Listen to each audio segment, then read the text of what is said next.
এসো মা, একটু তাড়াতাড়ি। ইলা পা চালাও। আগে বলো না কি হয়েছে। এসো না। তুমি কিছু জানো ইলা? কিছুই তো বুঝতে পারছি না। ভেতরে ঢুকো, সব বলছি।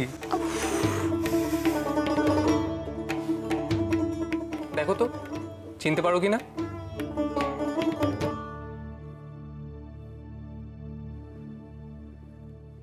দেখি একটু।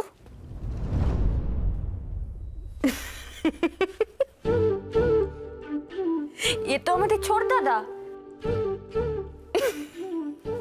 তো যে কেউ দেখে বলে দেবে এটা সুভাষচন্দ্র বসু। এটা মোটেই চলবে না।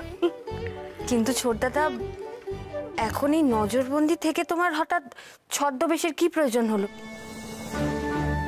কাকা, এখন যা পাহারা বসেছে, আপনি কিন্তু আর আগের মতন অন্য বেশ ধরে বেরোতেও পারবেন না। গেটের কাছে যে যাচ্ছে তাকেই প্রশ্ন করা হচ্ছে। এমনকি সুবল কাকাকে অব্দিও ছাড়লো না ওরা। বাজারের থলি অব্দি দেখছে। ছোট দাদা, ইলা ঠিকই বলেছে। যা প্রয়োজন তুমি ইলা, শিশির, আমাদেরকে বলো, আর যা আলোচনা করার সব টেলিফোনে সারো।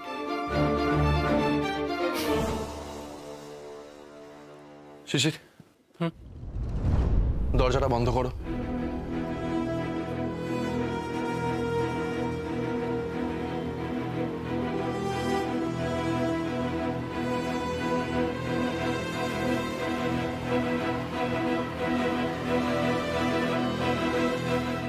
আমি তোমাদের সবাইকে একটা কথা বলতে চাই। এই চারজন আর এই চার দেওয়ালের বাইরে যেন কথাটা না যায়। কি কথা ছোট দাদা? কি করতে চাও তুমি? আমায় বেরোতে হবে। কোথায় বেরোবেন? কাবুল হয়ে ইউরোপ। ইউরোপ? ছোট দাদা, তোমার মাথা ঠিক আছে তো? বাড়ির বাইরে এত পাহাড় আছে ছোট দাদা, তার উপর তুমি এতটা পথ যাবে, সকলের চোখে ধুলো দিয়ে তুমি কিভাবে যাবে? কিছু কি বলছো? আমার তো কিছু মাথায় আসছে না। ইউরোপ? কিন্তু কেন? এই প্রশ্নটা শিশিরের মনেও ছিল। দেখো, হিটলারের মার খেয়ে ইংরেজরা এখন নিজেদের ঘর সামলাতে ব্যস্ত।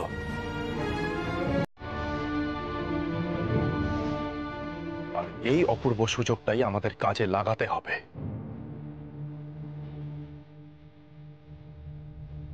ইংরেজদের ওই প্রচন্ড সাম্রাজ্যবাদী শক্তির উপর আঘাত হানার এটাই হলো প্রকৃত সময়। বিদেশি শক্তিকে কাজে লাগিয়ে আমাদের দেশকে স্বাধীন করতে হবে। এ তো প্রচন্ড বিপদসংকুল পথ কাকাবাবু।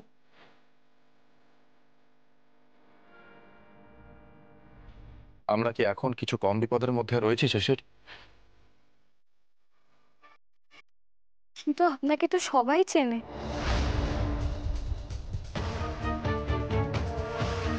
আপনি যেখানেই যাবেন সবাই আপনাকে চিনতে পারবে। সকলের চোখে ধুলো দিয়ে আপনি কি করে যাবেন?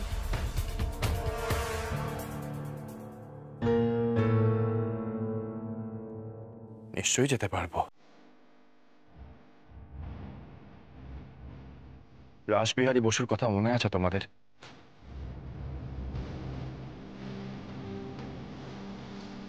এই দেশের সন্তান। উনিও কিন্তু এই ব্রিটিশদের চোখে ফাঁকি দিয়ে বিদেশে পাড়ি দিয়েছিলেন।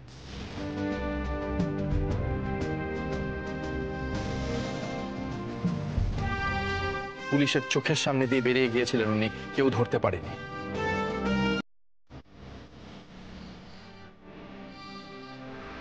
ঠিক সেই রকম ছদ্মবেশ ধরতে হবে আমায়, যাতে কেউ আমায় চিনতে না পারে। আমি জানি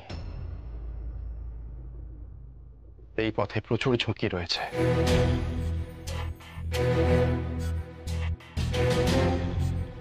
পদে পদে বাধা বিপত্তি আসবে, কিন্তু আমাকে পালাতেই হবে।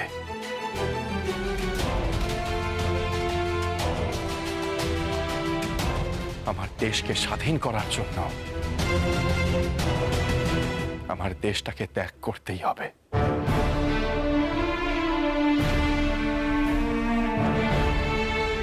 কিন্তু যাবেন কিসে? খানিকটা হেঁটে, খানিকটা রেলে, খানিকটা জাহাজে। হেঁটে? সে তো অনেকটা পথ। ইলা, স্বামীজির দেশের সন্তানদের মুখে কি এই কথা মানায়? তোমার মেজদাদা জানে? না মেজো বৌদিদি, মেজদাদা কিচ্ছু জানেন না। কেন মাতলে এই সর্বনাশী খেলায় ছোটদাদা? যেমন চলছিল সেভাবে স্বাধীনতা আসবে না মেজো বৌদিদি।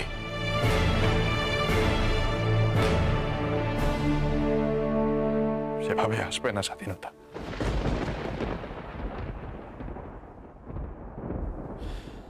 মেজো বৌদিদি, আপনাকে একখানা দায়িত্ব নিতে হবে, অনেক বড় দায়িত্ব। এই বাড়ির প্রত্যেকটা মানুষকে সামনে রাখার দায়িত্ব কিন্তু আপনার।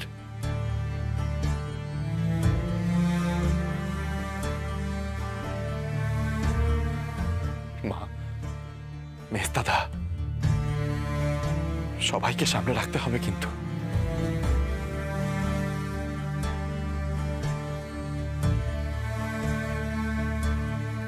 আমার ফিরতে বেশ কিছুটা সময় লেগে যেতে পারে, হয়তো 20-25 বছর পর ফিরবে।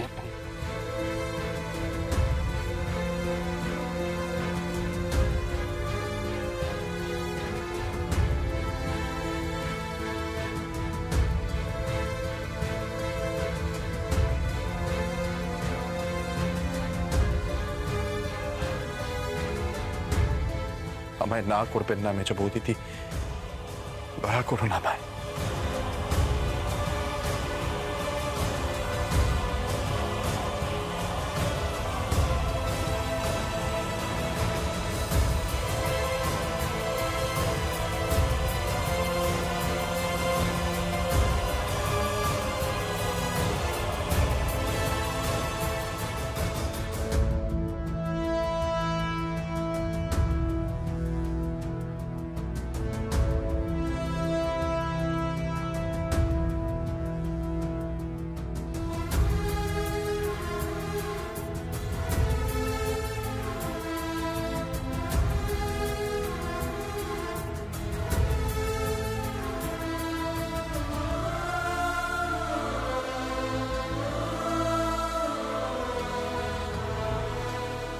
দেশ স্বাধীনের জন্য তোমায় স্বার্থপরের মতো বাধা দিতে পারবো না ছোটদাদা।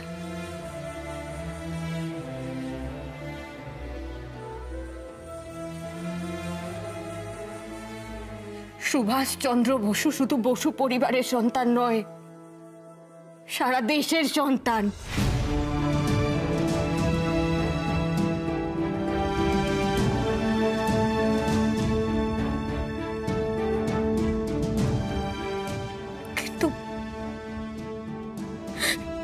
কিন্তু মন যে তবু মানতে চাইছে না।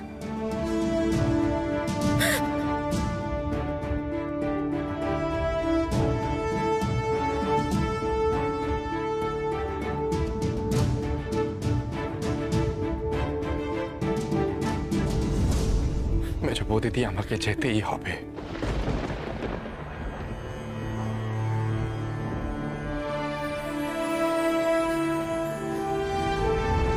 এখন কেবল বর্ডার থেকে সংকেত আসার অপেক্ষা।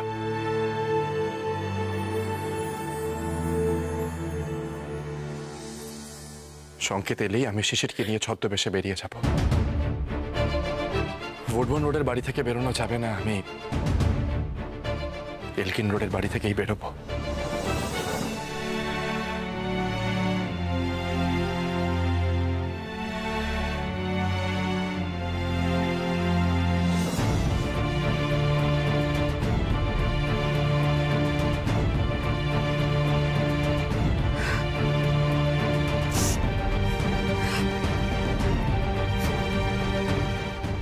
তোমাকে বাধা দেব না ছোটদাদা,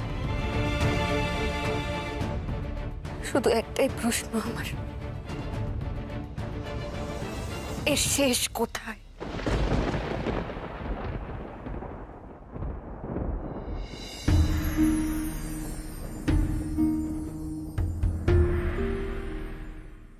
দেশ, স্বাধীন ভারতবর্ষে।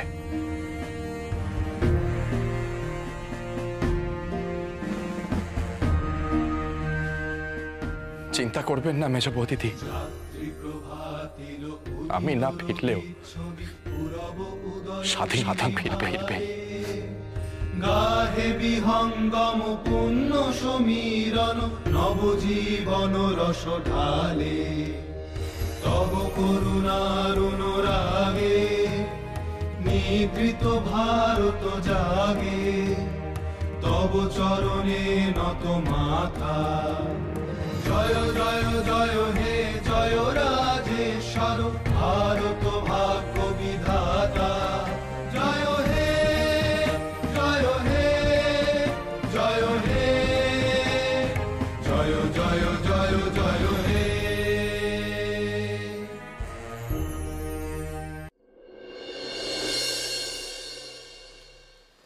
ঠিকই আছে, আস্তে আস্তে উন্নতি করছে, কিন্তু সুবি তাই বলে কিন্তু আবার অনিয়ম শুরু করা যাবে না। নিয়ম অনিয়ম পরের কথা, এখন সবচেয়ে গুরুত্বপূর্ণ বিষয় হলো এই যে আমার স্বাস্থ্যের উন্নতি হয়েছে, এই খবরটা কিন্তু এখন বাইরে গেলে চলবে না।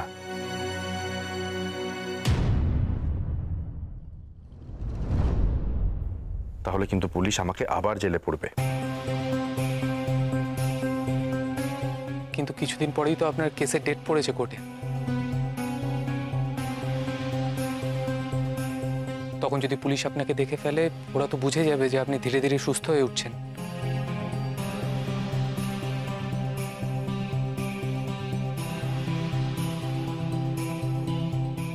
তার জন্য আমার দাদারা রয়েছেন তো।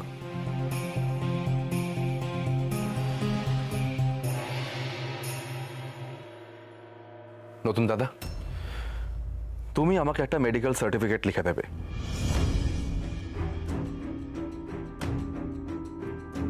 যেখানে লেখা থাকবে যে আমি এখনো আগের মতোই অসুস্থ দুর্বল রয়েছি। আর মিস দাদা সেটাই কোর্টে দেখিয়ে জানাবে যে আমার এই মুহূর্তে কোর্টে যাওয়া একেবারেই সম্ভব নয়। আমার পক্ষে মিথ্যে সার্টিফিকেট দেওয়া সম্ভব নয় সুবি। হ্যাঁ, আগে করেছি, তখন সময় অন্যরকম ছিল, তখন হয়ে গেছে, কিন্তু এখন আর সেটা সম্ভব নয়।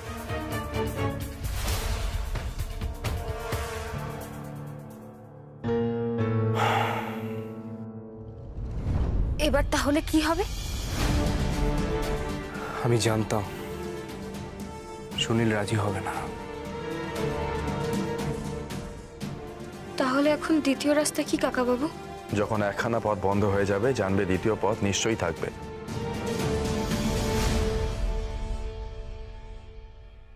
শিশির, তোমাকে আমি একখানা ঠিকানা লিখে দেব।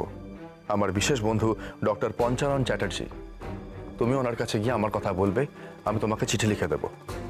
আমার মেডিকেল সার্টিফিকেট উনিই তৈরি করে দেবে। হয়ে যাবে।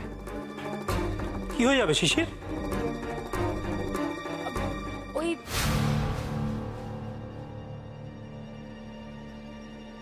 দেশ স্বাধীন,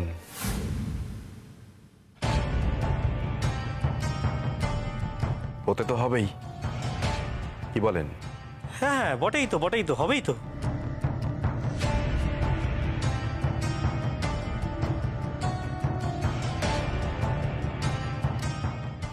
শরীরটা ইদানিং খুব খারাপ হয়ে গেছে খুড়োমশাই, আর দিচ্ছে না শরীরটা। আপনার জানা পরিচিত কোনো কবিরাজ মশাই আছেন নাকি? হ্যাঁ আছে, তুমি দেখাবে? হ্যাঁ, এরকম কাবু আগে কোনোদিনও হয়নি খুড়োমশাই, বড্ড খারাপ অবস্থা শরীরের, দেখুন একটু কথা বলে। তাছাড়া আপনার ছেলের কি খবর? চাকরি বাকরির খবর হলো কিছু? আর বলো না সুভাষ, বড় বড় পরীক্ষায় পাস দিয়ে ছেলেটা বেকার বসে আছে। এই খবর আমার কাছেও আছে খুড়োমশাই, তাই আপনার দূরে যাওয়ার ব্যবস্থা আমি করে ফেলেছি।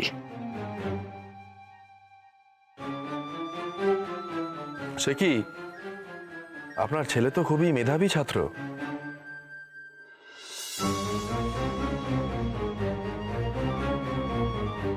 একটা ব্যবস্থা করতে হচ্ছে। আপনি এক কাজ করুন, আমার ঘরে আসুন আমার সাথে, আমি একটা ব্যবস্থা করে দিচ্ছি। এই সুভাষ ওই স্বদেশি টদেশি না তো? সুপারিশ করে স্বদেশী হওয়া যায় নাকি?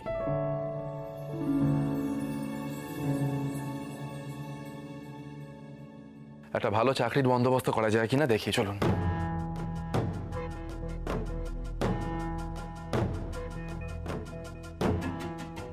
রাঙা কাকাবাবু আবার ইনাকে সাহায্য করতে চাইছেন কেন? লোকটাকে তো সুবিধের মনে হয় না।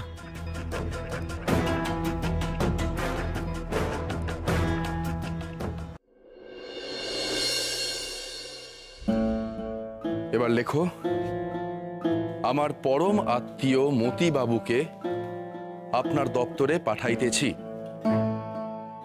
তার সুপুত্রের একটি চাকরির বিশেষ প্রয়োজন।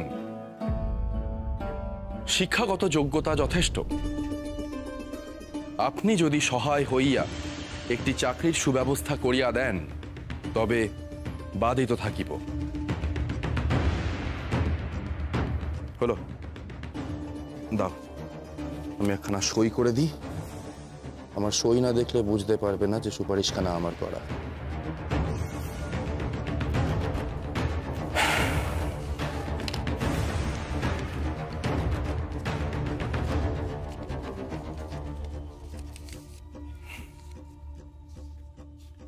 নিন মতিবাবু, এই চিঠিটা নিয়ে আপনি সোজা ধানবাদ চলে যান।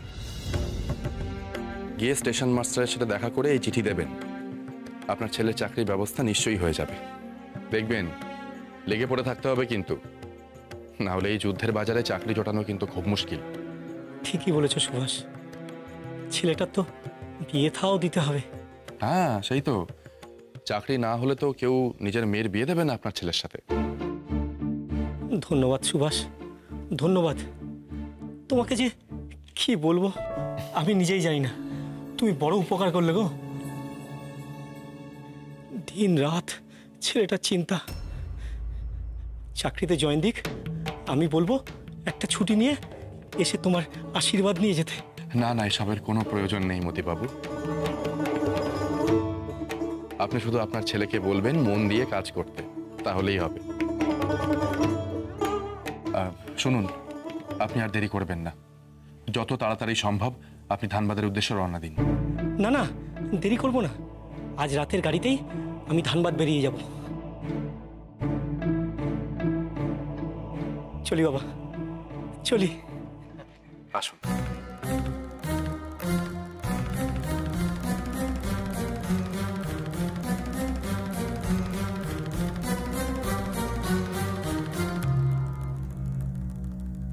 রাঙা কাকাবাবু, এই তাহলে আপনার ছল ছিল?